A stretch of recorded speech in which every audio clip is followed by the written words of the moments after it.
Hello friends, my name is Abhishek और आज की इस क्लास में हम लोग जीएस के कुछ इंपॉर्टेंट एमसीक्यूज को डिस्कस करेंगे जो आपका हायर जीडीसी व जीआईसी एग्जाम के लिए इंपॉर्टेंट होगा। देखिए, जीएस से यहाँ पे जो मेरा मतलब है वो जनरल स्टडीज से है, जिसमें पॉलिटी के कुछ क्वेश्चंस रहेंगे, इन्वायरमेंट के क्वेश्चंस रहेंगे, वर्ल्ड ज्योग्राफी, आपका इंडियन ज्योग्राफी, इन सब के क्वेश्चंस रहेंगे। और जो कुछ क्वेश्चंस होंगे वह आपका स्टैटिक जीके का भी होगा। ठीक है, तो चलिए स्टार्ट करते हैं। देखिए, क्लास स्टार्ट होने से पहले मैं आपको एक बता दूं कि आप लोग प्लीज़ नोट भी करते चलिएगा, क्योंकि मैं फैक्ट बताते रहूंगा आपको जो भी इंपॉर्टेंट लगे आप लोग प्लीज़ अपने अकॉर्डिंग जो है उसको नोट कर लीजिएगा। ठीक है, तो पहला क्वेश्चन है, देखिए कि Indian institute of ecology and environment अवस्थित है। ठीक है, तो चारों ऑप्शन में देख लीजिए, न्यू दिल्ली यहाँ पे दिया हुआ, मुंबई है, कोलकाता है, तिरुवनंतपुरम है। देखिए, इसके बारे में आपको बता देते हैं। तो अगर हम लोग बात करते हैं कि विश्व पर्यावरण दिवस का जो अवसर था आपका, यानी आपको मालूम होगा 5 जून 1982, इसमें आपको इस दिन आपको जो है इसकी स्थापना हुई थी। ठीक है, यानी Indian institute of ecology and environment की जो आपकी स्थापना हुई थी वो 5 जून 1982 को हुई थी। और ये जो आपका है अवस्थित है, ये आपका न्यू दिल्ली में है। तो ऑप्शन नंबर ए आपका जो है राइट हो जाएगा। ठीक है, और अगर आपको लगे कि मैं बहुत तेज भाग रहा हूँ, स्पीड मेरी ज़्यादा तेज है, तो आप सेटिंग में जाके मतलब चेंज कर लीजिएगा बाद में, क्योंकि ये लाइव तो चल नहीं रहा है सेशन, है ना। तो आप चेक कर लीजिए, वो सेटिंग आप जो है थोड़ा सा चेंज कर लीजिए, स्पीड आप थोड़ा सा ऊपर या नीचे कर लीजिएगा अपने अकॉर्डिंग। ठीक है, तो पहला का आंसर हो जाएगा ऑप्शन नंबर ए। देखिए, दूसरा क्या है, निम्न में से कौन सा भारतीय राज्य कर्क रेखा के उत्तर में स्थित है। देखिए, क्वेश्चंस को थोड़ा सा ध्यान से देखिए, ज्योग्राफी का, इंडियन ज्योग्राफी का क्वेश्चन है कि इसमें कौन सा भारतीय राज्य है जो कर्क रेखा के उत्तर में स्थित है। तो पहले बात तो आपको यह पता होना चाहिए कि कर्क रेखा में भारत के कितने राज्य स्थित हैं। ठीक, और ये आपको पता होना चाहिए कि कर्क रेखा होती क्या है स्पेशली। ठीक है, ये भारत से गुजरती है, पक्का क्वेश्चन में दिया तो गुजरती है ये। ठीक है, तो देखिए आपको मैं बता देता हूँ, एक शॉर्टकट है, अगर आप नोट करिएगा इसको। एक शॉर्टकट है, मित्र पर गमछा झार। ठीक है, झाड़ या झार देख लीजिएगा। तो मैं आपको बता देता हूं, जो कर्क रेखा है आपका, कर्क रेखा भारत के टोटल 8 राज्यों से होकर गुजरती है। ठीक, ये आपका एक शॉर्टकट बोल लीजिए, आप इसको ट्रिक बोल लीजिए, कुछ भी बोल लीजिए, इसके अकॉर्डिंग आप लोग नोट करते चलिएगा। ट्रिक है मित्र पर गमछा झार। देखिए, मित्र से हो जाएगा आपका मिजोरम, त्रा से हो जाएगा आपका त्रिपुरा, प से हो जाएगा पश्चिम बंगाल, रा से राजस्थान, गा से आपका गुजरात, मा से मध्य प्रदेश, और आपका गमछा का छा से आ जाएगा छत्तीसगढ़। ठीक है, और ये आपका आ जाएगा झारखंड। ठीक, तो टोटल 8 ऐसा हो गया जिससे ये गुजरती है। ठीक, अभी मैं आपको वो एक पिक्चर में भी दिखा दूंगा कहाँ कहाँ से गुजरती है। ठीक, तो इसका ऑप्शन क्या हो जाएगा, इसमें मैंने कौन सा नाम नहीं लिया है, तो इसमें मैंने आपका मणिपुर नाम नहीं लिया है, मणिपुर से नहीं गुजरती है। ठीक है, मणिपुर से, देखिए ये तीनों से गुजरती है, इसका मतलब है कि कर्क रेखा पर ही ये तीनों राज्य जो है क्या है, स्थित हैं। ठीक है, और मणिपुर से नहीं गुजरती, इसका मतलब मणिपुर पर स्थित है ही नहीं। ठीक है, तो यहाँ पे आप देख लीजिएगा। देखिए, ये पिक है, ठीक है, अब यहाँ से आपको दिखेगा, ये देखिए आपका कर्क रेखा है। ठीक है, ये आपका पूरा कर्क रेखा है। देखिए, यहाँ पे गुजरात से गुजर रही है, फिर आपका राजस्थान से देखिए थोड़ा सा टच हो रहा है, गुजरात राजस्थान, ये मध्य प्रदेश में एरिया है, यहाँ पे छत्तीसगढ़ से पास हुई है, झारखंड, वेस्ट बंगाल, ये त्रिपुरा का थोड़ा सा पोर्शन, और ये मिजोरम का पोर्शन। ठीक है, मणिपुर में से कहीं नहीं गुजर रही है। तो टोटल कितने राज्यों से गुजर रही है, 8 राज्यों से ये पास हो रही है। ठीक, कर्क रेखा। अच्छा, कर्क रेखा को हम लोग और क्या बोलते हैं, कर्क रेखा को देखिए हम लोग इंग्लिश में ट्रॉपिक ऑफ कैंसर बोलते हैं। ठीक है, तो क्या बोलते हैं, ट्रॉपिक ऑफ कैंसर बोलते हैं। ठीक है, तो ऑप्शन हो जाएगा क्वेश्चन नंबर 2 का ऑप्शन नंबर डी, मणिपुर। चलिए, थर्ड क्वेश्चन है, निम्नलिखित में से कौन कौन एक राज्य आर्थिक दृष्टि से सबसे ऊपर किंतु लिंगानुपात के आधार पर सबसे नीचे है। देखिए, लिंगानुपात के नाम से आपको इतना तो समझ में आ गया कि ये सेंसस से क्वेश्चन पूछा गया है, यानी जनगणना से क्वेश्चन पूछा गया है। मोस्टली जो आपका जनगणना से क्वेश्चन पूछा जाएगा, तो वो आखिरी जो जनगणना हुई थी 2011 से, उससे ही क्वेश्चन पूछा जाएगा। ठीक है, इससे पहले 2001 में हुई थी। ठीक, अभी 2021 में होनी थी, लेकिन कोविड की वजह से आप सबको मालूम है हुई नहीं अभी तक। ठीक है, चलिए देखते हैं लिंगानुपात। देखिए, लिंगानुपात सबसे पहले देख लीजिए, लिंगानुपात होता क्या। अगर लिंगानुपात को हम लोग समझते हैं तो लिंगानुपात है क्या, तो प्रति हजार, देखिए सुनिएगा, प्रति हजार पुरुषों पर स्त्रियों का जो संख्या होती है, यानी प्रति हजार जो पुरुष होंगे उसमें जो स्त्रियों की संख्या होगी उसी को हम लोग लिंगानुपात कहते हैं। ठीक, क्वेश्चन यहाँ पे पूछा है, देखिए थोड़ा सा डाइवर्ट करने की क्वेश्चन ने कोशिश की है कि निम्नलिखित में से कौन सा राज्य आर्थिक दृष्टि से सबसे ऊपर, आर्थिक दृष्टि से ये जो जोड़ दिया ये थोड़ा सा कंफ्यूज करने के लिए आयोग ने किया है, किंतु लिंगानुपात के आधार पर सबसे नीचे है। देखिए ऐसे क्वेश्चन में आपको क्या याद करना है कि लिंगानुपात किसका सबसे ज्यादा है, किसका कम है, सबसे ज्यादा है ना, तो आप ये नोट कर लीजिएगा प्लीज। तो हरियाणा की अगर हम लोग बात करते हैं, ठीक है, हरियाणा का जो लिंगानुपात है वो सबसे कम रहता है, वो सबसे कम रहता है। ठीक है, यहाँ पर स्त्रियों की जो संख्या है या महिलाओं की जो संख्या है वो पुरुषों के मुकाबले बहुत कम है। ठीक है, कितनी है लिंगानुपात यहाँ का वो भी मैं बता देता हूँ। यहाँ पे ये मिनिमम है भारत में 2011 की जनगणना के अनुसार, इसमें है 879 यानी 879 जो है यहाँ पे लिंगानुपात है। ठीक, हरियाणा में जो मिनिमम है, तो इसका आंसर तो पहली बात तो हरियाणा हो जाएगा। ठीक, लेकिन अगर आपको ये पूछ लिया जाए कि सबसे अधिक लिंगानुपात किस कौन से राज्य का है, ठीक, तो आपको मालूम है लिंगानुपात या स्त्रियों का जो है सबसे ज्यादा जनसंख्या, अगर देखा जाए कि जनसंख्या कहाँ ज्यादा होगी तो ऐसा ही राज्य होगा जहां पर शिक्षा बहुत ही ज्यादा होगी, शिक्षित लोगों की संख्या भी ज्यादा होगी। तो आपको मालूम है कि केरल एक ऐसा राज्य है। ठीक है, केरल एक ऐसा राज्य है, तो केरल में सबसे ज्यादा लिंगानुपात पाया जाता है। ठीक, हरियाणा में सबसे कम और केरल में सबसे ज्यादा पाया जाता है। केरल का जो संख्या है लिंगानुपात की, नंबर्स में मैं आपको बात कर लूं तो ये है आपका 1084। यहीं से आप देख लीजिए कितना डिफरेंस है आपका, हरियाणा में 879 है और केरल में है 1084 लिंगानुपात। ठीक, देखिए यहाँ पर एक क्वेश्चन इसमें भी आ जाता है, शिशु लिंगानुपात भी कभी कभी पूछ लेता है। ठीक, तो ये थोड़ा सा इजी भी हो जाएगा आपके लिए, शिशु लिंगानुपात अगर पूछ लेता है, क्योंकि शिशु लिंगानुपात में भी जो मिनिमम होगा, मिनिमम जो राज्य है या न्यूनतम पे जो राज्य है वो आपका हरियाणा ही है। याद रखिएगा, शिशु लिंगानुपात में भी आपका हरियाणा ही है। ठीक है, और अधिकतम अगर देखते हैं शिशु लिंगानुपात का, ठीक है, शिशु लिंगानुपात, तो अधिकतम पे आपका है अरुणाचल प्रदेश। ठीक है, जगह नहीं है, यहाँ पे है अरुणाचल प्रदेश। अरुणाचल प्रदेश है शिशु लिंगानुपात में सबसे ज्यादा, यानी फर्स्ट पोजीशन पर है, और हरियाणा जो है सबसे आखिरी पोजीशन पर है। तो आपका नॉर्मल लिंगानुपात पूछ ले या शिशु लिंगानुपात पूछ ले, दोनों में ही हरियाणा सबसे आखिरी पर आता है। ठीक है, तो ऑप्शन नंबर डी हो जाएगा थर्ड का क्वेश्चन। चलिए नेक्स्ट क्वेश्चन कहता है, पृथ्वी तल के सबसे निकट वायुमंडल की परत का क्या नाम है। ठीक है, तो वायुमंडल की परतें हैं, इसे पूछ रहा है पृथ्वी से सबसे निकट, यानी पृथ्वी से सबसे पहली अगर देखा जाए वो परत कौन सी है। ऑप्शन है वायुमंडल है, आयन मंडल है, क्षोभ मंडल है या समताप मंडल है। ठीक है, तो आपको पता ही होगा इसका आंसर, लेकिन इसका आंसर मैं बता देता हूँ, क्षोभ मंडल है इसका आंसर। ठीक है, जिसको अगर हम लोग इंग्लिश की बात करते हैं तो हम लोग इसको ट्रोपोस्फेयर बोलते हैं। ठीक है, क्या बोलते हैं हम लोग, ट्रोपोस्फेयर। चलिए अगर हम लोग बात करते हैं, इसमें देख लेते हैं, ये देखिए ये है, देखिए आपका जो अर्थ है, ठीक, उसके ऊपर है ये ट्रोपोस्फेयर, फिर स्ट्रेटोस्फेयर, मीजोस्फेयर, थर्मोस्फेयर और एक्सोस्फेयर। मैं आपको लिखवा दूंगा। ठीक है, देखिए मान लीजिए यहाँ पर आपका ये अर्थ का पोर्शन है, ठीक, नीचे आपका कोई अर्थ है, सबसे जो पहली परत पड़ेगी वो आपकी होगी क्षोभ मंडल की। ठीक, ये आपकी क्षोभ मंडल होगा। ठीक, इसके बाद जो आपका पड़ेगा ये होगा समताप मंडल। समताप मंडल, थोड़ी ये गलत हो गया थोड़ा सा, ये होगा आपका समताप मंडल। ठीक, इसके बाद आपका पड़ेगा मध्य मंडल आएगा, जिसको हम लोग मीजोस्फेयर बोलते हैं, मध्य मंडल होगा। उसके बाद आपका आएगा आयन मंडल हो जाएगा। ठीक है, और ऐसे ही उसके बाद बाह्य मंडल आ जाएगा, ये सब आ जाएगा।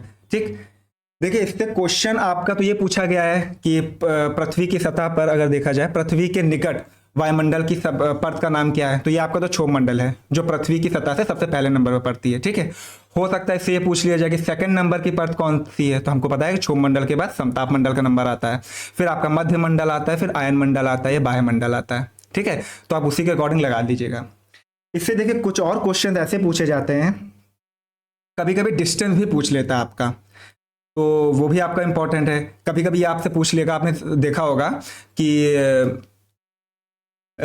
ओजोन परत कौन से लेयर में है ना, ये भी क्वेश्चन आता है, तो मैं अभी आपको बता देता हूँ। देखिए क्षोभ मंडल है ये 0 किलोमीटर से 20 किलोमीटर के आसपास का, कहीं कहीं आपको 15 किलोमीटर भी दिखाई देगा, ठीक है। 0 किलोमीटर से आपका 20 किलोमीटर है, ठीक है। समताप मंडल हो जाएगा आपका 20 किलोमीटर से 50 किलोमीटर के आसपास आएगा। देखिए ये दोनों परत आपकी मोस्ट इंपॉर्टेंट है। क्यों मैं बता रहा हूं, देखिए जो क्षोभ मंडल होगा ना, क्वेश्चन ऐसे भी एक पूछ लिया जाता है कि मौसमी संबंधी जितनी भी घटनाएं होती हैं वो कौन से मंडल पे या कौन से परत पर होती है।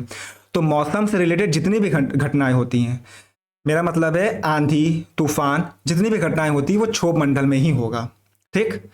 क्वेश्चन आता है ओजोन परत आपको किस परत में मिलेगी, ठीक है, तो ये आपकी समताप मंडल में मिलेगा, ठीक। आपने कम्युनिकेशन सैटेलाइट देखी होगी, जितनी भी सैटेलाइट स्थापित की जाती है वो कहाँ पे की जाती है, आपकी आयन मंडल में की जाती है, ठीक है।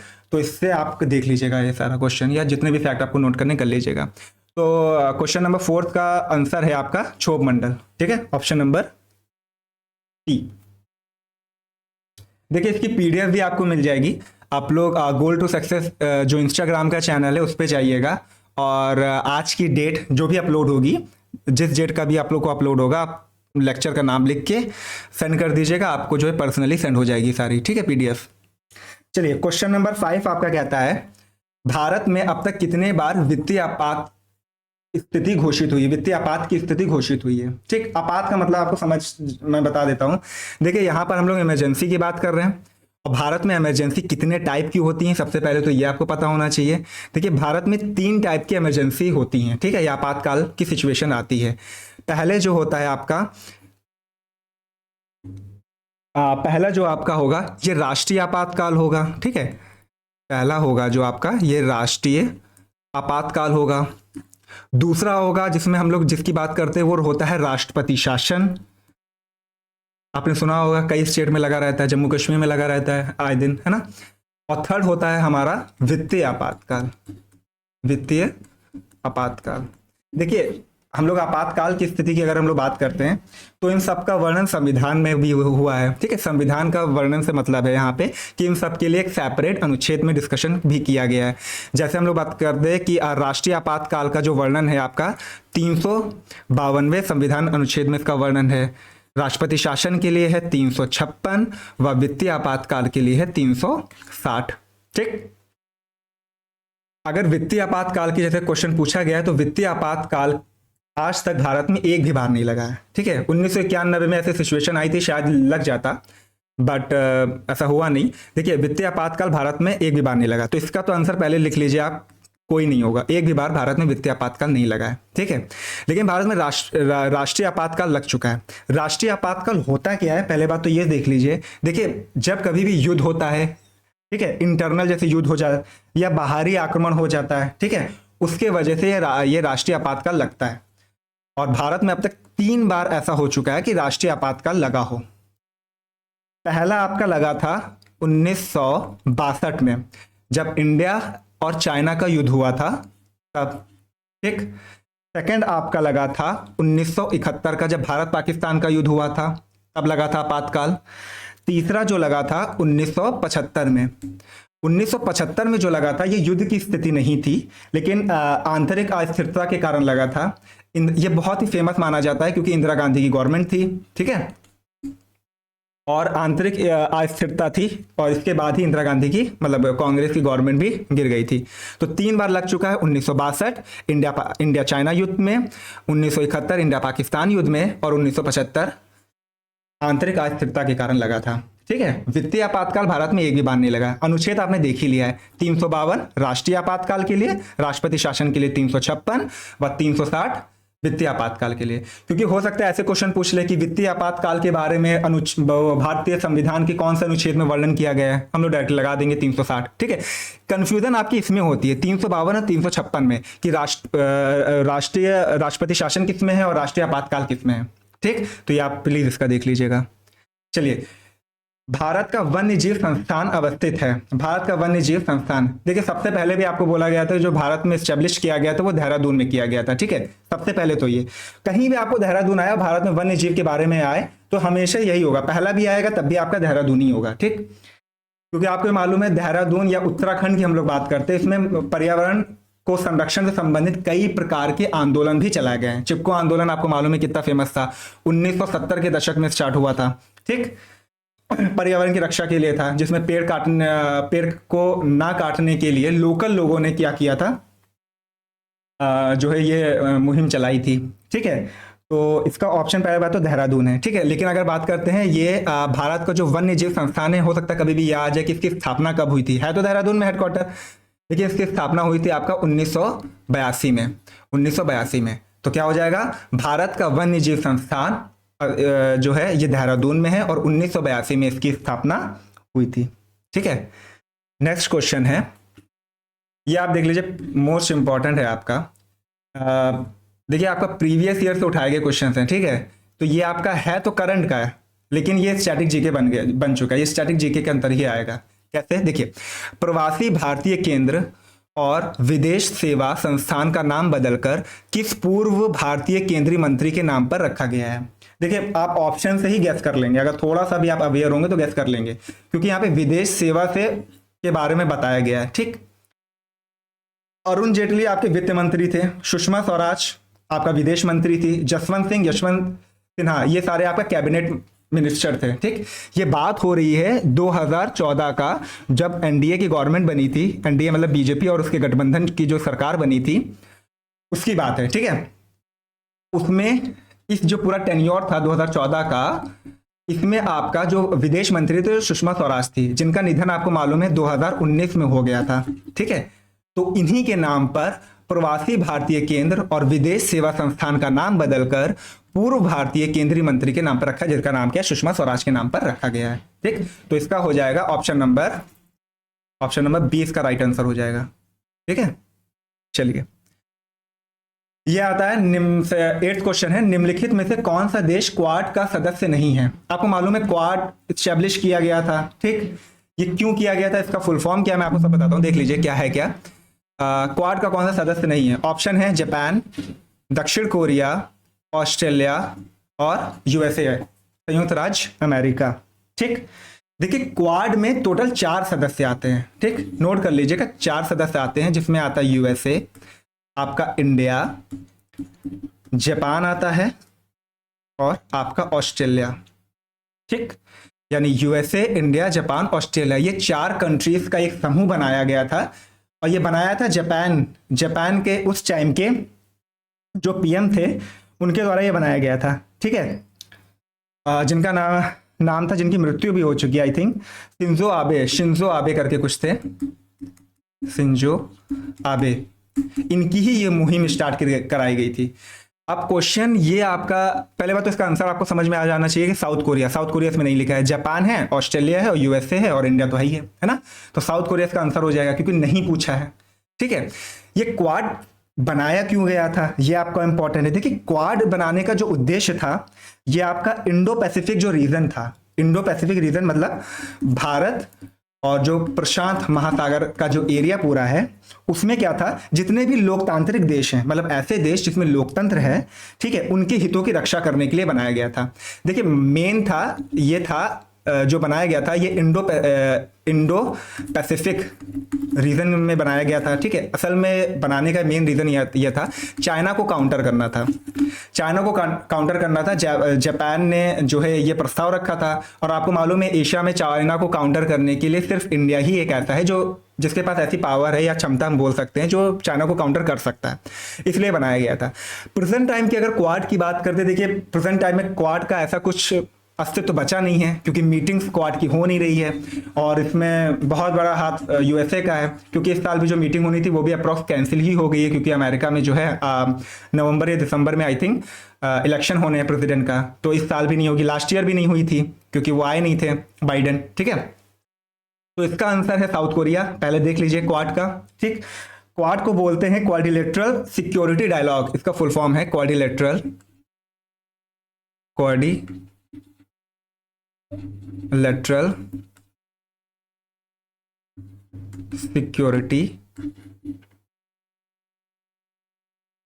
डायलॉग, देख लीजिएगा थोड़ा राइटिंग है ना, क्वाड्रिलेटरल सिक्योरिटी डायलॉग है इसका फुल फॉर्म। ठीक है, तो ऑप्शन नंबर हो गया बी, साउथ कोरिया जो उसका सदस्य नहीं है। एक बार आप वीडियो देख देख के एक बार जब हम नोट करेंगे ना, उसके बाद एक बार रिवाइज कर लीजिए, आपको दोबारा देखने की जरूरत ही नहीं पड़ेगी। चलिए नेक्स्ट क्वेश्चन है, सबके लिए शिक्षा पर विश्व सम्मेलन 1990 में निम्न में से किस स्थान पर हुआ था। मतलब सबके लिए शिक्षा एक विश्व सम्मेलन हुआ था। सबके लिए शिक्षा मतलब होता है एजुकेशन फॉर ऑल, इसका यहां पे मतलब था एजुकेशन फॉर ऑल। ठीक, ये एक मुहिम चलाई गई थी 1990 में। ये स्टार्ट कहां हुआ था, ये मैं आपको बता देता हूं, ये थाईलैंड में स्टार्ट हुआ था। ठीक है, यहां पे जो इसकी मुहिम का था ये एजुकेशन फॉर ऑल। ठीक, ताकि देखिए हुआ था ये थाईलैंड में। ऑप्शन नंबर ये लिख लीजिएगा, सबके लिए शिक्षा। जैसे इंडिया में हम लोगों का राइट टू एजुकेशन है ना, वैसे राइट देना था कि सबको जो है शिक्षा का अधिकार है। ठीक, थाईलैंड में ये स्टार्ट हुआ था। इससे और कुछ क्वेश्चन, इससे और कुछ तो फैक्ट समझ में नहीं आ रहा, देख लीजिएगा। अगर आपको मालूम है जेनेवा में किस संस्था का हेडक्वार्टर है तो प्लीज सजेस्ट कीजिएगा, मतलब जो कमेंट बॉक्स में लिखिएगा अगर आपको याद है तो। चलिए नेक्स्ट क्वेश्चन है, ये देखिए कंप्यूटर क्वेश्चन है, डिजिटल सिस्टम में सबसे छोटी इकाई कौन सी है। डिजिटल सिस्टम की सबसे छोटी इकाई कौन सी है। ऑप्शन है बाइट है, बिट है, अक्षर यानी कैरेक्टर है, और वर्ड है यानी शब्द है। ठीक, तो सबसे छोटी जो होती है इकाई या यूनिट होती है वो आपकी होती है बिट। ठीक, बिट को हम लोग 0 या 1 से रिप्रेजेंट करते हैं। ज़्यादातर को तो पता होगा, लेकिन जिसको नहीं पता वो देख लीजिए। ठीक, बिट आता है 0 और 1। बिट के बाद हम लोग डिस्कस करते हैं बाइट के बारे में। 1 बाइट आपका होता है ये 8 बिट के बारे में। जो आपका वर्ड दिया हुआ है ना, ये आपका 16 बिट के बराबर होता है, यानी 16 bit is equal to 1 word. ठीक, ये आ जाएगा आपका। तो देख लीजिएगा सबसे छोटी इकाई क्या है, बिट। बिट के बाद किसका नंबर आता है तो निबल का आता है। ठीक, और उसके बाद आता है बाइट का। 1 byte is equal to 8 bit होता है। और 1 वर्ड जो इसमें दिया है, 1 वर्ड क्या होता है तो ये 16 बिट के बराबर होता है। ठीक है, तो इसका ऑप्शन नंबर ए राइट है। चलिए 11th क्वेश्चन है, इंटरनेट शब्दावली में आईपी का नाम, आईपी का क्या अर्थ है। तो यह तो आपको पता ही होगा आईपी मतलब क्या होता है। इसको बोलते हैं इंटरनेट प्रोटोकॉल। ठीक है, इंटरनेट प्रोटोकॉल जो है इसका फुल फॉर्म है। ये आपसे कंप्यूटर का क्वेश्चन है, देखिए ऐसे ही क्वेश्चन पूछे जाते हैं। ठीक है, इंटरनेट प्रोटोकॉल फुल फॉर्म पूछ लिया जाएगा। कभी कभी आपका WWW का जो WWW में लिखते हैं ना उसका क्या होता है, ऐसे क्वेश्चन आपको कई सारे पूछ ले जाते हैं। ठीक, देखिए इंटरनेट प्रोटोकॉल होता क्या है, तो इंटरनेट या जितने भी दूसरे नेटवर्क हैं, ठीक है, उसमें जो एक कंप्यूटर से, मान लीजिए कंप्यूटर, एक कंप्यूटर से दूसरे कंप्यूटर में डेटा को जो आदान प्रदान होता है, एक कंप्यूटर से दूसरे कंप्यूटर में डेटा को जो आदान प्रदान होता है, ठीक है, उसके लिए कुछ ग्रुप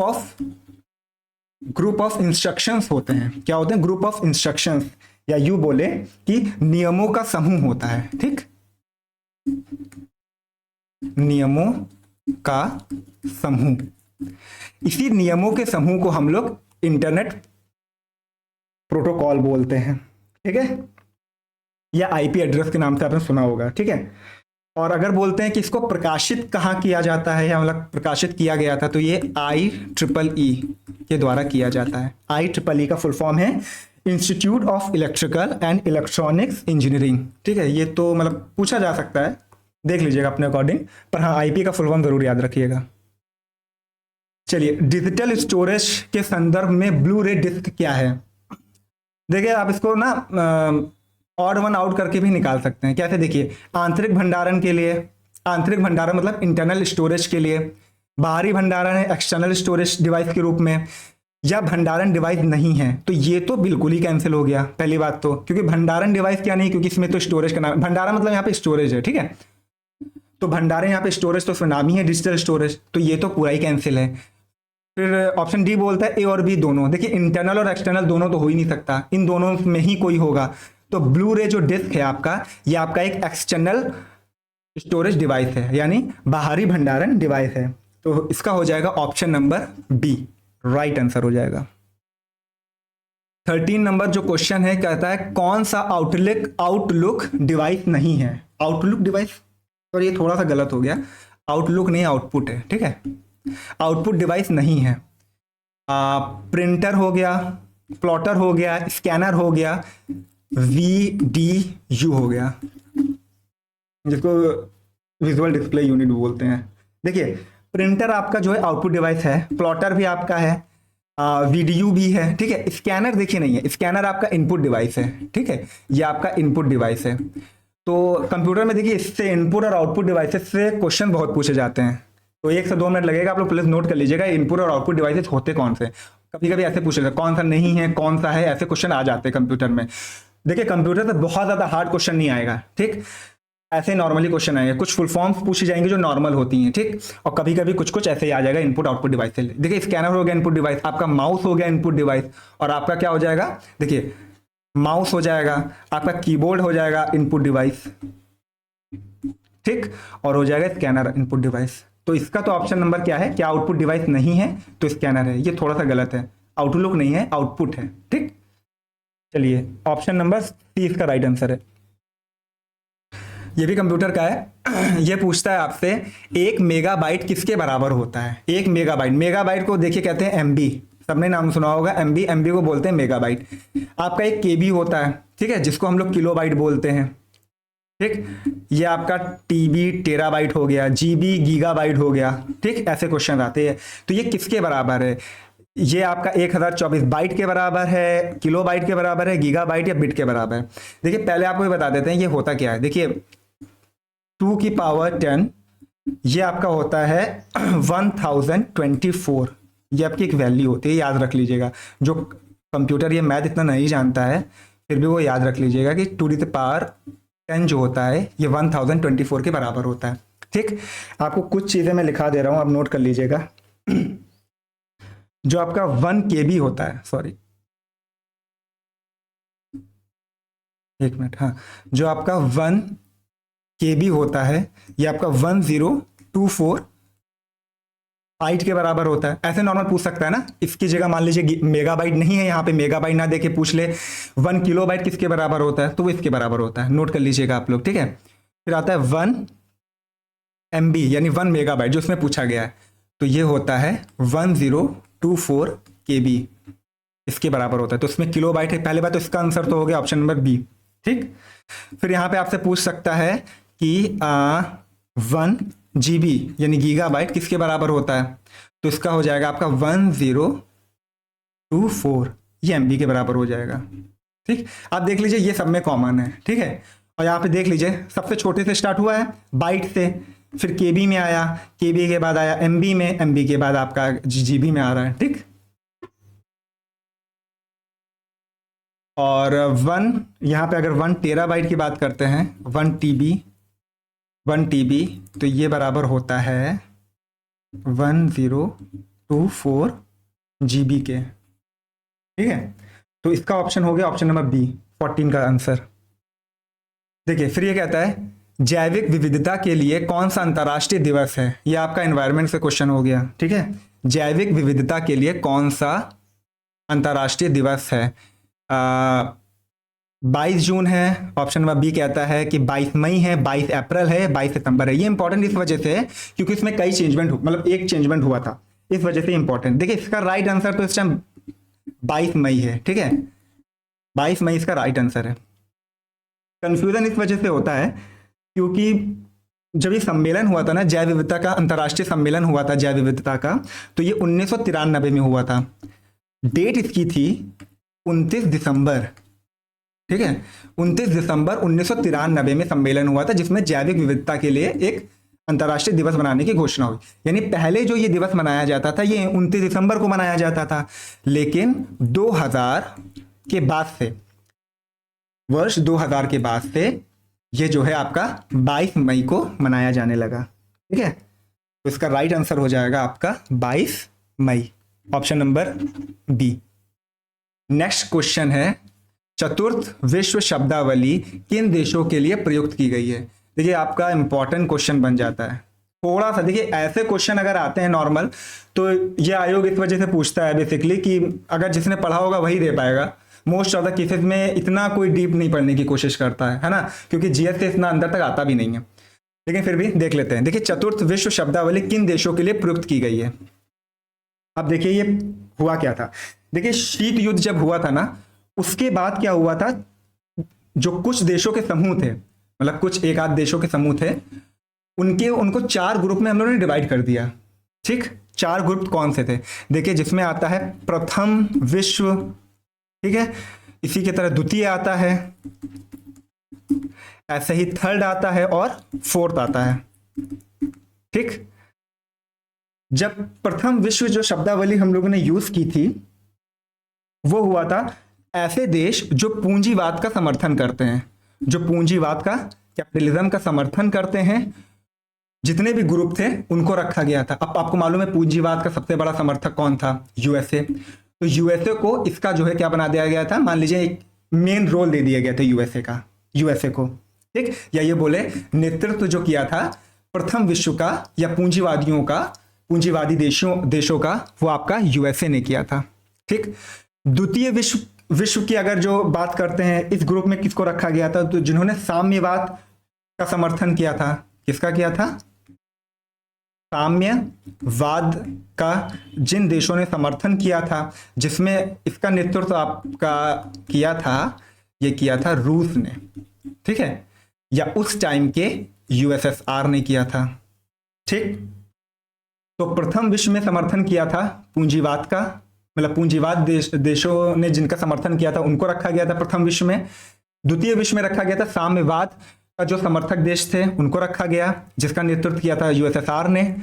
थर्ड जो था आपका, थर्ड में या तृतीय विश्व जो था उसमें ऐसे देश थे जो ना पूंजीवाद का समर्थन करते थे ना साम्यवाद के थे, वो न्यूट्रल थे, उनको रखा गया था। ठीक, फोर्थ आपको रखा गया था आपका जितने भी पिछड़े देश थे, उस टाइम की अगर बात करते तो भारत भी पिछड़ा ही देश था, ठीक है, तो जितने भी पिछड़े देश थे उनको रखा गया था, जिनको हम लोग न्यूनतम विकासशील भी बोलते हैं, जो न्यूनतम विकासशील के कैटेगरी में आते हैं। तो ऑप्शन नंबर बी हो जाएगा चतुर्थ में। ठीक, अगर देखिए इससे क्वेश्चन आ सकता है, तो क्वेश्चन क्या आ सकता है, तो यहाँ पे चतुर्थ की जगह बदल दे कि प्रथम विश्व शब्दावली किन देशों के लिए प्रयुक्त की जाती है, तो ऑप्शन में आपका आएगा पूंजीवाद को जो समर्थक थे, है ना, जो समर्थन देते थे, ऐसे देश आ जाएगा।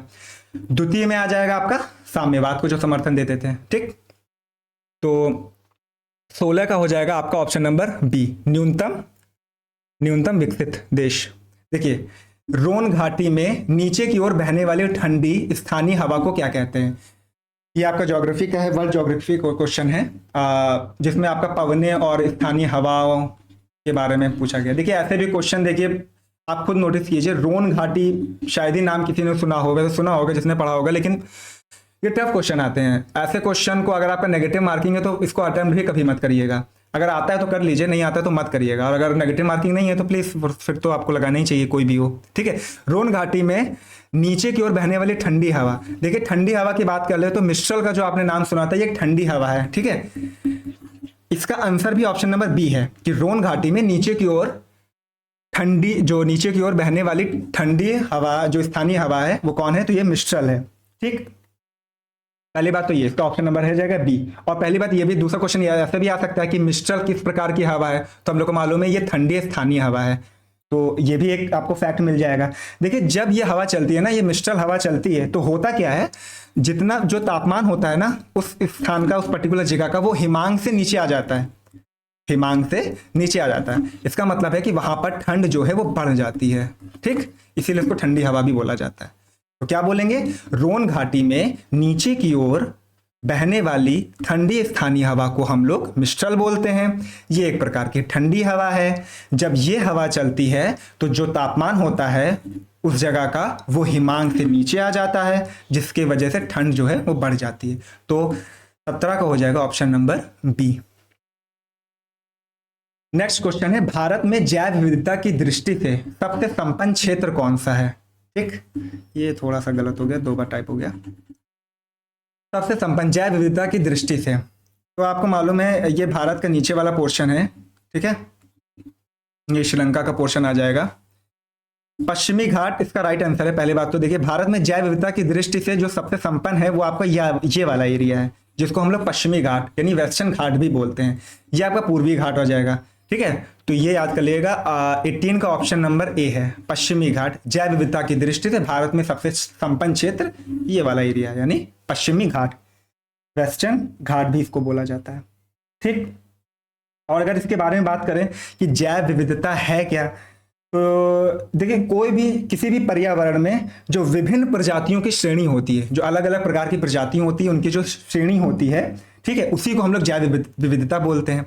अगर एक अच्छे वे में बोलें तो क्या हो जाएगा, किसी पर्यावरण में विभिन्न प्रजातियों की श्रेणी को हम लोग जैव विविधता कहते हैं। ठीक है, और ऐसे भी क्वेश्चन एक आ सकता है कि जैव विविधता में कितनी श्रेणियां हैं, यानी कितनी सीरीज हैं। तो इसको 3 सीरीजों में बांटा गया, एक अल्फा होती है, एक बीटा होती है और एक गामा सीरीज होती है। जैव विविधता की 3 सीरीज होती हैं, अल्फा सीरीज, बीटा सीरीज और गामा सीरीज। ठीक है, तो हो जाएगा इसका ऑप्शन नंबर ए हो जाएगा, पश्चिमी घाट। नेक्स्ट है 19वां क्वेश्चन। इसमें देखिए एक ये हो जाएगा, इधर आपको क्या करना है, सुमेलित करना है। ठीक है, सूचियों में देखिए एक लिखा है विटिकल्चर, वेजिकल्चर, पिसिकल्चर, ओलेरीकल्चर। ऐसे क्वेश्चन आपको आता है। ठीक है, इसको आप देख लीजिएगा, ये आपका इंपॉर्टेंट है। चलिए देखिए, विटिकल्चर का जो कनेक्शन है वो आपका है अंगूर की खेती जो होती है, उसको हम लोग विटिकल्चर बोलते हैं। ठीक, याद करने का थोड़ा सा तरीका देख लीजिए, विटिकल्चर है, थोड़ा सा खट्टा होता है ना अंगूर, तो उससे जोड़ लीजिए। वेजिकल्चर है, ये भी आप थोड़ा सा अगर दिमाग लगाएं ट्रिक से, तो वेजिकल्चर है तो वृक्षों की खेती से संबंध है इसका। वृक्षों की खेती का मतलब कि वृक्षों से मतलब हम लोग को वेजीज मिलती हैं, वेजिटेबल्स मिलता है, वहां से देख लीजिए याद करने के तरीके से। ठीक है, पिसिकल्चर आपका जो है ये मछली पालन को कहते हैं। मछली पालन को क्या कहते हैं, पिसिकल्चर। ठीक, ओलेरीकल्चर लास्ट बचा है, वो सब्जी की खेती के लिए होता है। अगर आप याद करने के लिए थोड़ा सा बोल रहे हैं ना, तो मैं आपको उसमें थोड़ा सा बता दूं, थोड़ा सा फनी भी हो सकता है, आप देख लीजिएगा। देखिए होगा क्या, ओलेरीकल्चर है ना, तो सब्जी की खेती है। इसको ऐसे याद कर सकते हैं कि सब्जी मान लीजिए घर में कोई निकाला, उसने ओलेर दिया मतलब वो कहते हैं ना कि एकदम भर दिया सब, तो ओलेरीकल्चर आ जाएगा सब्जी का। पिसिकल्चर आप ऐसे याद कर सकते हो कि मछली पालन में है, तो पिसिकल्चर है, सपोज करिए कि मछली है ना, वो पिस गई है ना, जब बन रहा था, जो भी खाता होगा वो पिस गया, समझ लीजिए, ऐसे याद कर सकते हैं। देखिए याद करने का ऐसे तरीका है, यहाँ पे 4 दिया है, टोटल आपको पता होगा 20-25 से ज्यादा ही है, तो आपको कुछ ऐसे करके याद करना पड़ेगा। इनसे क्वेश्चन पूछे ही जाते हैं, ये आपका जीके में ही आ जाता है आपका। ठीक है, और विटिकल्चर तो है ही अंगूर की खेती के लिए। तो देख लीजिए पहले का है ऑप्शन नंबर 4, पहले का ऑप्शन है, इन दोनों में कोई भी हो सकता है। ठीक है, बी का है वेजिकल्चर है वृक्षों के लिए, तो हो जाएगा option number B. Option number B हो जाएगा, ए का 4, बी का 3, सी का 2 और डी का 1, ये हो जाएगा इसका आंसर। ठीक है, तो आज की क्लास में सिर्फ इतना ही। हम लोगों ने टोटल 19 क्वेश्चन को डिस्कस किया। ठीक है, ये मेरी पहली क्लास है जो हमने इस चैनल पे लिया है, तो अगर आपको कुछ रिव्यू देना हो तो कमेंट सेक्शन में आप लोग दे सकते हैं, अच्छा बुरा या कुछ भी। ठीक है, और आपको मैं बता दूं, अगर आप जिस भी एग्जाम के लिए प्रिपेयर कर रहे हो, आपको कोई भी पर्टिकुलर, आपको पॉलिटी का कोई सेक्शन पढ़ना हो, आपको इकोनॉमिक्स का पढ़ना हो, आपको ज्योग्राफी में कुछ भी, आपको मैपिंग पढ़ना हो, कुछ भी पढ़ना हो, आप एक बार कमेंट कर लीजिएगा, वो आपको वीडियो आपको मिल जाएगी। ठीक है, और ये क्लास आपको कैसे लगी, ये मेरा पहला प्रयास था, आपको कैसा लगा प्लीज कमेंट सेक्शन में बताइएगा। अच्छी लगी हुई तो लाइक कर दीजिएगा क्लास को, और शेयर कर दीजिएगा अपने ग्रुप्स में, जो भी अपना फ्रेंड सर्कल होगा उसमें। ठीक है, तो आज की क्लास में सिर्फ इतना ही। Thank you.